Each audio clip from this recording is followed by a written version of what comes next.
Hello friends, তোমরা সবাই কেমন আছো? আমরা দেখো সেজে গুজে বেরিয়ে পড়ছি, যেহেতু আজকে 15ই আগস্ট, একটু তো ঘুরতে বেরোতেই হয়। তো তোমার দাদাভাই টাকা তুলছে। তো এই যে দেখো, আমরা টাকা তুলে ও ভিতর থেকে টাকা তুলছে, আমি বাইরে দাঁড়িয়ে এই প্যান্ডেলটা দেখছিলাম। পুজোর তো আর বেশি দিন নেই।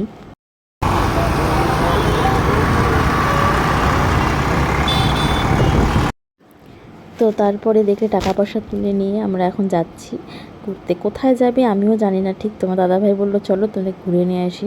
এই টাকফাটা গরমে যাচ্ছি আমরা। তো আমার একটু শরীরটাও খারাপ লাগছিল। তো চা বাগানের মধ্যে দিয়ে যাচ্ছি, জায়গাটা খুব সুন্দর ছিল। তো আমি এখনও জানি না ঠিক আমাকে কোথায় নিয়ে যাচ্ছে। চলো আমার সাথে সাথে তোমরাও দেখবে আমি কোথায় যাচ্ছি। তো দেখতেই পাচ্ছি চারিদিকে সবুজে সবুজ। তো এই যে এখানে একটা হনুমান মন্দির আছে, তো এটা দেখলাম। এটা দেখে ঠাকুর প্রণাম করলে আমরা তো তারপর আমি বুঝতে পারলাম আমরা ঠিক রংটং যাচ্ছি। তো রংটং অবধি যেতে পারিনি, যেহেতু আমার শরীরটা ভীষণই খারাপ লাগছিল। তো জানি না কেন জানি আমার পেটটা আর কি ভালো ছিল না, খুব খারাপ লাগছিল শরীরটা এখন। তো বলছি তোমাদেরকে আমার শরীরটা ভালো নেই, তো চোখ মুখগুলো দেখে বুঝতেই পারছো।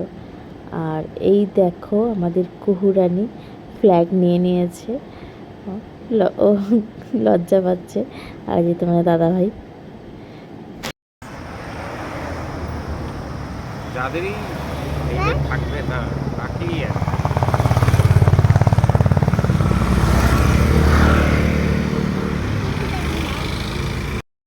তো তারপরে একটা রেস্টুরেন্টের মতন ঢুকে পড়লাম। সেখানে মোমো খেতে এসেছিলাম। পাহাড়ে আসবো আর মোমো খাবো না, তা তো হয় না। তো আমরা এক প্লেট চিকেন মোমো নিয়ে নিয়েছিলাম। মোমোটা ভালোই ছিল। তো এক জায়গা থেকে খেয়ে আর কি মন ভরেনি। এক প্লেটই নিয়েছিলাম, তার জন্য মন ভরেনি। তো আর এক জায়গা থেকেও নিয়েছি, চলো তোমাদের সাথে।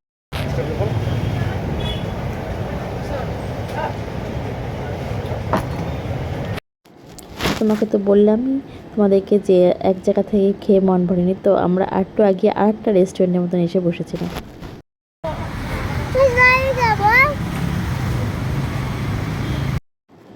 তারপরে এখান থেকে মোমো নিয়ে নিলাম। এখানকার মোমোটা জাস্ট ওয়াও ছিল। আর একটা লস্যি নিয়েছিলাম।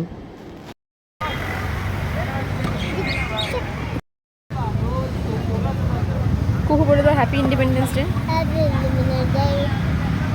ইন্ডিপেন্ডেন্স ডে, যদিও এই ব্লগটা অনেক পরে যাবে, তবুও তোমাদেরকে বলছি হ্যাপি ইন্ডিপেন্ডেন্স